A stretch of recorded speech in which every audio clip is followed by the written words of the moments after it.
So welcome everyone. We've just kicked over 12 o'clock. Apologies for those who joined earlier and saw Toby and my pre-conversation. My name's Rob Douglas. I'm the Executive Director of Australian Owner Manager.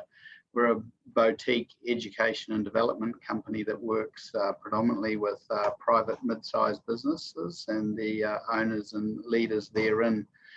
And today we're joined by Dr Toby Ford from Ford Health. So Toby is a long-time supporter of the Owner Manager program and is a regular presenter and facilitator on matters around health, well-being, stress, resilience, those types of topics. And so got a great wealth of history.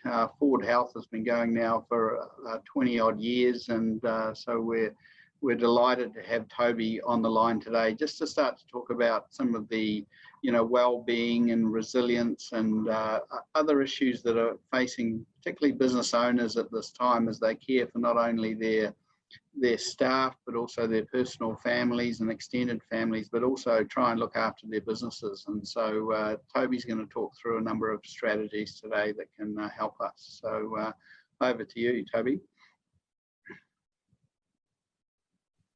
Good morning. Thanks, Rob, and good morning to listeners who I think are going to be dialing in from a number of locations for this first session. Just a couple of observations.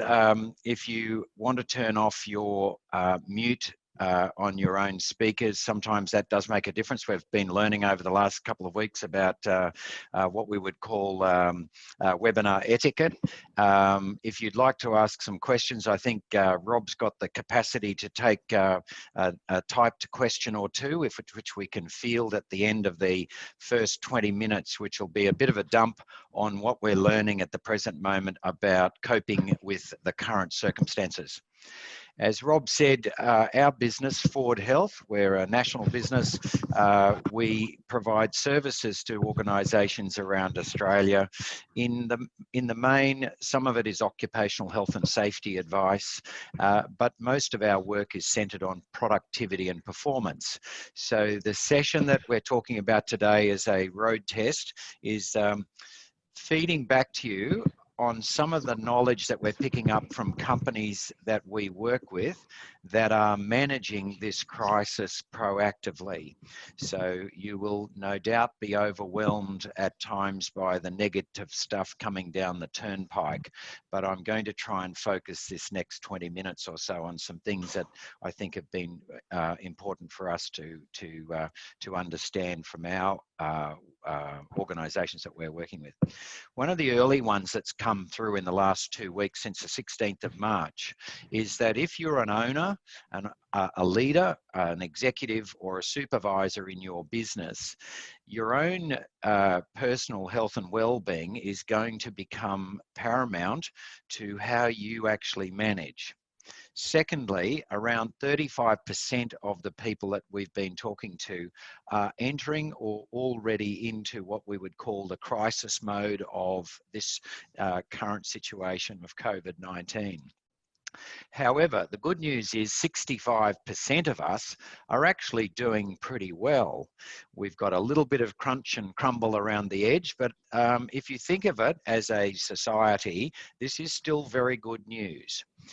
A couple of things that I'll just draw on the blackboard if you can follow me, because they're going to be a sort of a running commentary. If you can take down in your own pen and paper some of this stuff, and we can talk about it later. The first one that we're seeing is this. Over the past 2 years, 3 years, or 4 years in your business, it may have been going along like this. But this sort of situation where you have demand and quiet, demand and quiet, demand and quiet, has just been recently replaced generally with a lot more sawtoothing till the start of COVID, and then it's gone up like that. So Toby, you're just going off the top of the screen there. Sorry. All learning skills for the uninitiated. So I'll just let me come this back. Are we back on screen? Yep, almost back on screen. Yep. Sorry, all running repairs. Okay, we're back on screen. Yep. So what I just wanted to show you is if you thought you had some skills in here for managing the up and down, have a think about this. This is as the speed of change speeds up, and then we've got COVID-19, stress responses and demand responses. What we are trying to do, and we are seeing with some of our effective people, is talking to them about sustainable practice.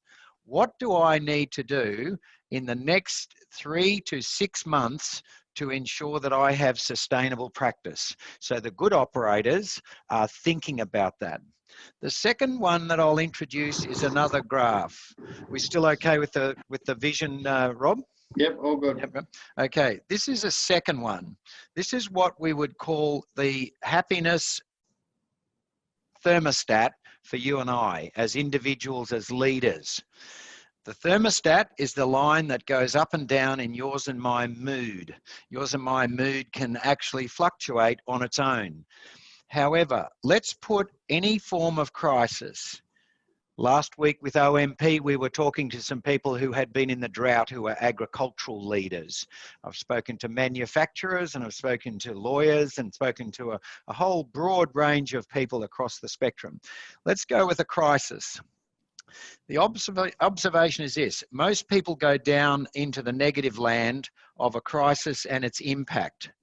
Some of us are not able to actually respond very easily, and we deteriorate and remain in that state.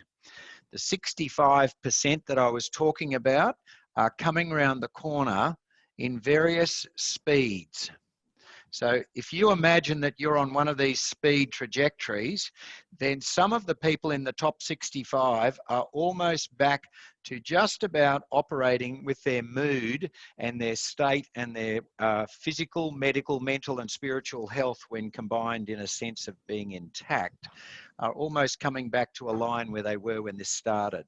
But what we've been trying to watch is this group. This group are what we call the adapters. This group are actually making choices about the original event and learning new skills. So a new skill for me in the last 2 weeks has been to work out how to talk on a whiteboard with a set of headphones to people like you, because normally in OMP and at my own practice, I would have face-to-face. So my adaptation skill, so think of your own situation at the moment and walk around thinking, okay, adapt, adapt, adapt. What am I doing to prove to that I'm adapting? Very, very important as a psychological self-talk. That's that one. The last one that I'll just introduce is an oldie but a goldie, and for some of you who may not have seen this one from me before, the volume of data that you and I are processing even before this crisis, the volume of data on which we decided our knowledge for our business, raising our families and doing the things we need to do, the volume of data has been escalating. But with the crisis, that has gone a little faster. Sorry, Rob, you're going to say something? I was going to say you just dropped off the bottom of the screen. Dropped off the bottom. Sorry. Bit of adaptation. Is that getting back in the screen? Oh, no, just move your monitor down a bit. There you go. Okay, righto. Sorry, this is about being flexible, folks. So the volume of data is escalating. What we don't want to see for some of you is your general health as leaders deteriorating. Now, if we divide that up, we say to you, if you can remain intact, physically, medically, mentally, and spiritually, that's your emotional state, as well as you can at the moment, then the top people are performing and adapting are feeling less vulnerable. Therefore, they feel like they're coping. Therefore, they are adapting. And in another session, we'll talk about resilience. So I'm hoping that my scratchy doctor's writing rolling out in front of you will give you IVCAR. IVCAR. So the last piece of the concept here is to be careful about one's health. The good operators are watching their health profile and they are doing what we call managing the gap. So just re-summarizing then, if you've just joined us, on the top of the board, On the top of the board, which you hopefully can see now, Rob. No. Top diagram. This is going to be a flexible show. There you go. Stop Top there. board, sustainable practice. Middle board, written down what are you as an adapter. And then coming in the bottom of the board, I'm just bringing it back down to be seen, is how can you and I manage the gap? And the gap analysis is really important. Last piece of information I'll give you as the opening, and then I'm hoping that you'll field a few questions, and we might field those by typing them into Rob. Rob will then read them out to me, and then the rest of the team can have a listen in. Last thing that's interesting is I'll give you a couple of things that have been working quite well for people. Think about the idea of cognitive reframing. Cognitive reframing at the moment is a simple strategy, which is work out what's right in your life, not what's wrong. It's very easy to focus on the wrong at the moment. It's overwhelming, but the good adapters are running an audit on themselves and their situations, looking for cognitive reframing. The next one is uplifts. Uplifts are interesting. We've been testing it in our own business here, which is a health business.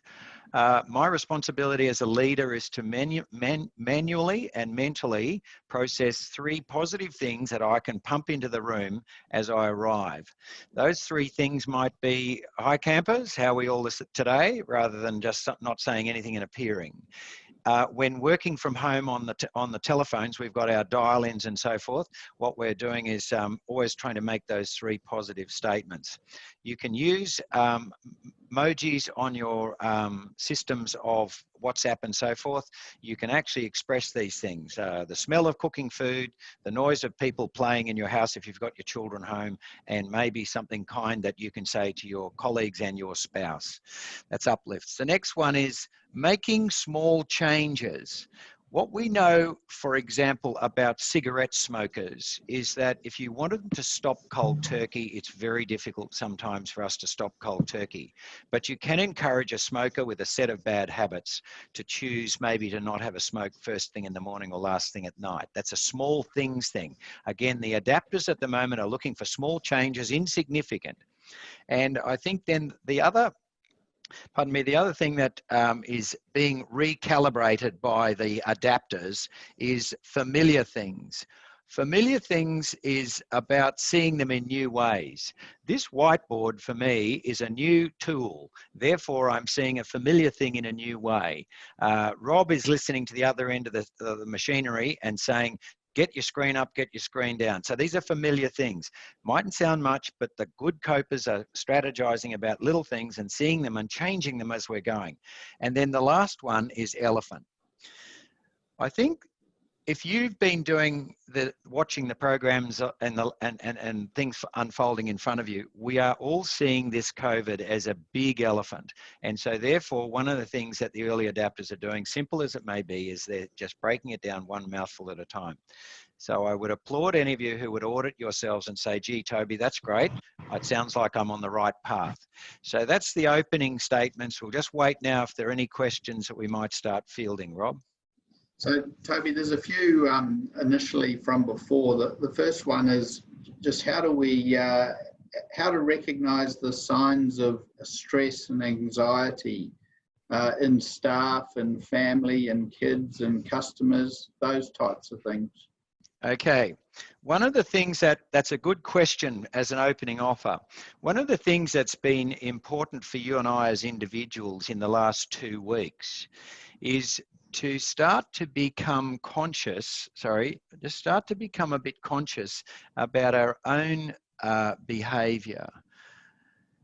On a spectrum, most of us know that when we are behaving well, we are oftentimes positive, we are oftentimes friendly, we are oftentimes less vigilant about things, narky about little details, and sometimes we are less angry amongst other things. Sometimes these as a set of just opening offers is do an audit of yourself and be respectful and say, what are the things that I'm learning about myself that I know that might be problematic? Then look for them in the other people. Now, the difficulty you've got, of course, is that most of us are now on telephones. Most of us are now talking on phone lines if we're not seeing video like today. So if you're feeling your way in the dark for this recognition stuff, ask your friends, relatives, and acquaintances a couple of questions. Very simple. How are you? Are you sleeping okay? Are you eating differently? Are you drinking differently? Are you exercising differently? And what you get, what we're looking for is feedback loops that we can, as intelligent humans, recognize in each other that the other person on the spectrum is probably drifting that way, which is off into the danger zone. So the first one is recreating your own sense of how to judge yourself, and secondly, how to look for those patterns in others. And then the next question here, Toby, is just some practical steps around, managing the workload just in our own minds, just our own mental state from a workload type perspective. Right. One of the things that we are seeing, Rob, which I'd just like to share with everyone, is this issue. I am calling it the omnipresence of technology.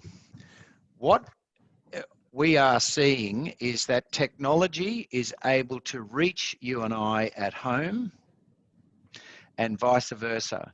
So we're seeing a problem arising in this working from home new world order, which is the inability to boundary set. So what we're hearing is that anxiety, amongst other conditions, is rising even in the high functioning adapters, because we're not able to circuit break and create boundaries.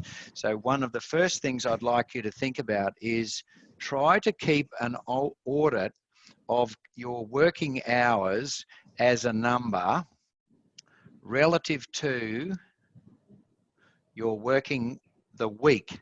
So there's 168 hours in every week. If we divide it into a third, we have sleep. Be cognizant of the need to be still generating, say, sleep. It might be 6 to 7 hours if possible. We can talk about anxiety in a bit. And then there is this other. Other is the attendance to friends and family and to community. Also, the next one is primary relationship, is making sure we have an investment in that space.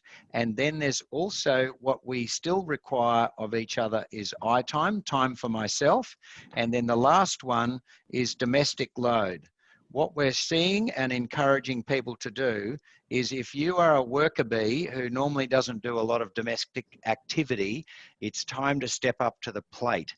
But it's the balance between those that we then say, I need to set some boundaries on my work. I must not try to let this work just invade my territory. So I'm inviting people, for example, don't go on your feeds until you're standing up in the morning and you've walked into the kitchen or somewhere else, not your bedroom, to look at any feed of information about your business and its propositions. Be sure to try and turn those feeds off, if possible, at night before you go to bed.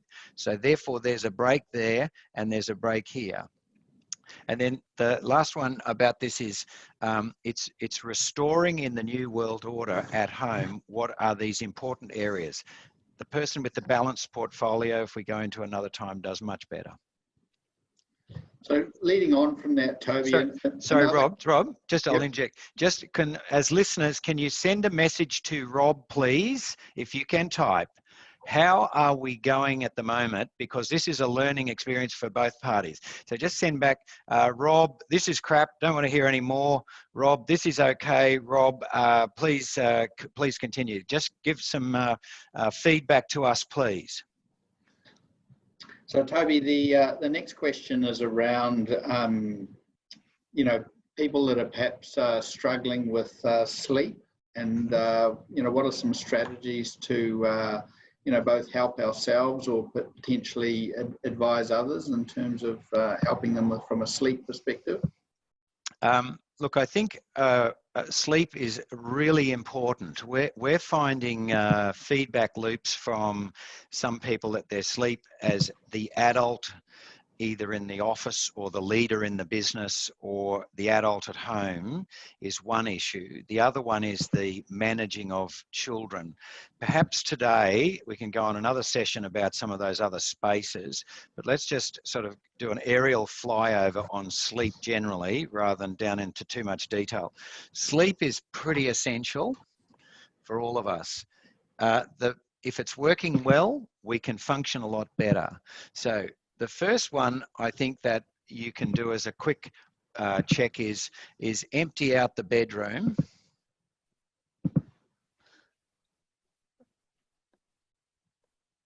Of gadgets. Sorry, these are the gadgets which relate to the translation of data and things that you might have in your business. So in other words, emptying out, computers and laptops and things, try and get them out of the bedroom.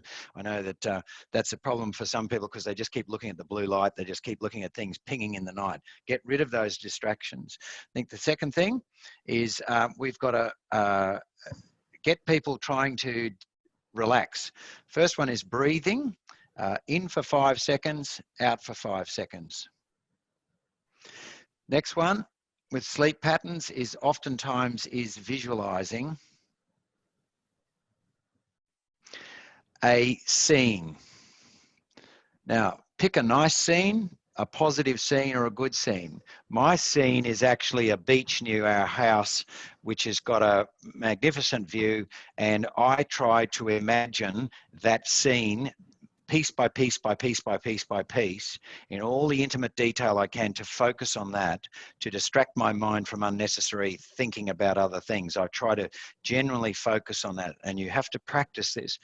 Remember, as businessmen and women, you've taught your brain to span and to spread out and to sort of read a geography. Now what we're trying to do with your brains in this sleep pattern is actually bring them down onto a point source.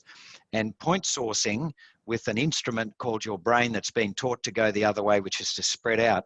Point sourcing is about meditation. It's about focusing on one thing and nothing else. So what I'm trying to describe to you here is this idea of building a picture of one picture, which is a favorite, pleasant picture at the moment, piece by piece. And you're actually building pieces of that scene, which is nice, every time you breathe in versus every time you breathe out. The next thing that you can do is what we call progressive muscle relaxation. Some of the listeners will have done this before, so you will know this. Start at your toes, working to your head, and while you're breathing in, tense one of your muscle groups. Imagine one of the scenes in your makeup picture and try and coordinate these things. What you'll realize I'm teaching you is as a pretty straightforward mechanism for focusing on these three things and getting them to synchronize. And if you can progressively relax muscles in groups from your toes up to your head, progressively build a picture of a nice scene, progressively slow your breathing down, these are very good instruments for getting into a space to relax. The last one is make sure the room is dark. The last one is make sure you've had a pee, so you're not got a full bladder, and make sure you are hydrated. And then, sorry, I left out one, which is some people are doing it, which is off the screen. There, sorry, 7 is music. Favorite music. So what I've tried to describe to you, if you're familiar with it, restore that activity that you were doing before this crisis or before things started going sideways. Restore your sleep patterns if you already do it. If you're not, I'd like you to start thinking, okay, what's a sustainable practice to help me adapt to the current situation to manage the gap? That's the messaging. And what it's about is quality sleeping. Some of you will feel this is very difficult to do. So if we have any questions about that, perhaps we can field them, but that's a quick flyover for the first session. So Toby, generally the feedback was that, there was a number of comments that they were, you're on the right track and they were appreciating your comments and so forth. I suppose one other question that has come up is just around, coping with social isolation. That, many of us are social beings, we're used to having people over regularly and interacting with people regularly. And what we've seen over the last little while is that encouragement to, isolate ourselves from others as much as we possibly can, and just maybe some strategies around how to cope with that. Isolation thinking. Have a think about this. Most of us operate in a busy world. Sometimes in your very busy world, we do encourage ourselves to time out. We do encourage ourselves as operators, high-functioning operators, to say, I wish I had a bit of time out that I could actually feel was my time. So think of it in the positive, that you're now creating large chunks of time which now have to be relearnt, seeing familiar things in new ways, small changes insignificant in the moment, creating uplifts, which we'll come back to in a second. And then also the first one, which I was talking about, is the cognitive reframing. So those 5 tools I gave you at the start is an idea about approaching isolation. Okay. It is nice for a person like me who's busy to actually find myself with my own time. So if you approach it from that perspective, rather than I've just been discovering that I'm on my own for a long time, then you've got a positive launch pad rather than a negative landing pad. A positive launch pad always works better. So isolation. The best news is things like WhatsApp. WhatsApp. Can't write very well. The other one is House Party. Now, I didn't know about House Party until 3 days ago when my daughter, who's 26, said, let's start a house party. So be conscious of this isolation is creating for some people new ways of actually getting together. And people are having virtual beers on the back veranda. So coping is about continuing to belong. That's what's key to this. We are gregarious animals and we are seeking to get ahead in this crisis. That's a humanistic forum or launch pad. So dig out your friends, relatives and acquaintances on telephones, emails and anything else, and maintain the connections. A significant issue for humans is our happiness. An interesting guy to look up at the moment is Sigelman. He's from Penn University. He's a great guy. He's the granddaddy of positive psychology, and he writes about happiness. Be an adaptive person and go hunt the good stuff. Read about him if you can. And one of the things he says is, the big thing when you're socially isolated is helping others. And be on the front foot if you're an extrovert to help others. Why it's important is because this isolation is perceived as something that's about my belly button and my insistence that I've got to focus on my belly button and nothing else. Turn the screens outwards, and the early and prominent adapters are communicating out with their people and their friends using any form of medium. Now, if that means every morning at 8 o'clock you've got to get your team on the telephone to have a chit chat, we'll then do it. So our small business, we have around 10 staff now. We had a lot more, but we have around 10 staff that are our immediate family, and we had the contract group that have had to reduce their workloads, but we've stayed in touch with them, and we have 3 mechanisms. We have the ELT Executive Management channel, we have the General Team channel, which is about facts and figures about the business, and the third one we have is a water cooler, and the water cooler is the isolation channel as far as I'm concerned, exchanging jokes, exchanging commentary, good banter. Australians are coping well because we are banterers and we like it. So those are some isolation techniques. So just one question here, Toby, from someone that is conflicted a bit around playing golf because being told not to do anything unnecessary. How do you cope with those kinds of mental conflicts? Well, for starters, if you like golf, you're a nutter, because I've never really been anything but frustrated. Sorry, that's a joke. But anyway, I think one of the things that we've been talking about generally are some general points. So let me just use golf for a minute, and let's just put golf in the hobby, exercise, stress management section. And what you can do with your current golfing issue is you can play, the best thing for the good golfers is to imagine the shots. So you can play that without actually going to the golf course. The next thing is you can putt at home. And the next thing is you can practice drives at home.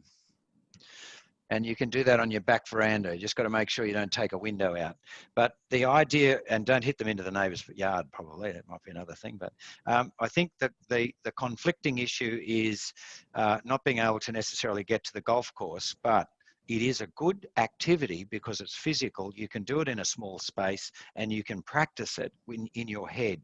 So don't assume for a second that golf is all about being on the green and being on the fairway. It is, but you've got all these other wonderful areas about a sport like that to practice in, to be ready to go back onto the green when the dust settles on this whole project of COVID-19.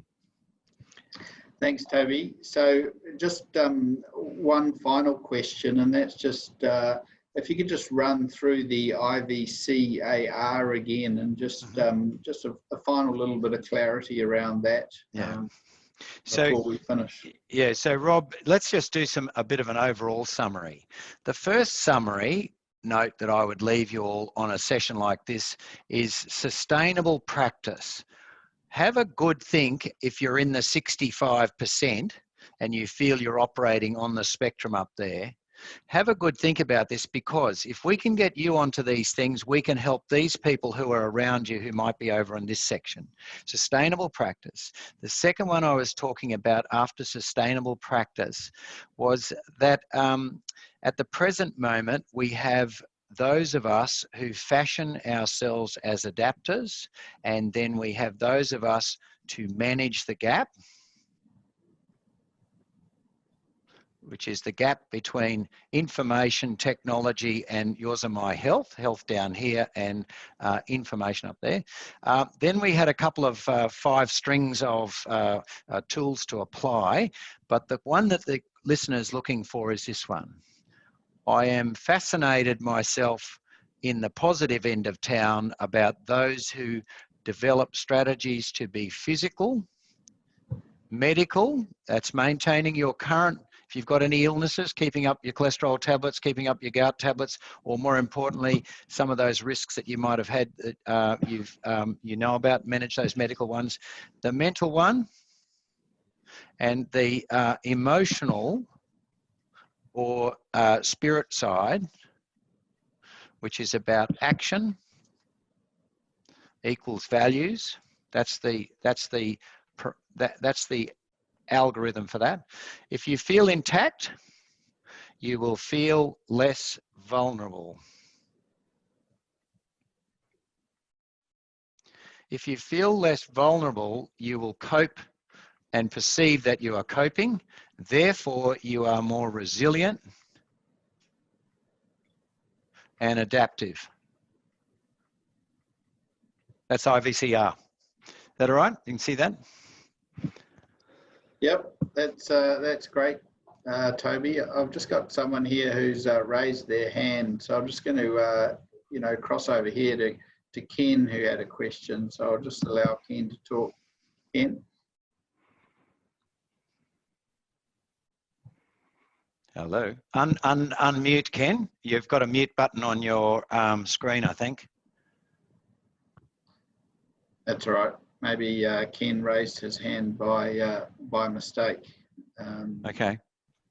I think that's all of our questions for today. So thank you, Toby. It's been fantastic just to get a quick run through of some of these practical ideas and strategies, and a bit of reinforcement as to where we're sitting and where we might be sitting on that curve, and so forth. So appreciate your time, and thanks, listeners. As per other webinars, we'll make these proceedings available for you if you want to look through them again, or if you want to share them with others that you think might benefit. We've got plenty of staff and so forth that might need some of these coping strategies as we move forward. But thanks again, everyone, for attending, and thanks, Toby, for your time today. You're welcome. Thanks, Rob. Cheers for now, everyone.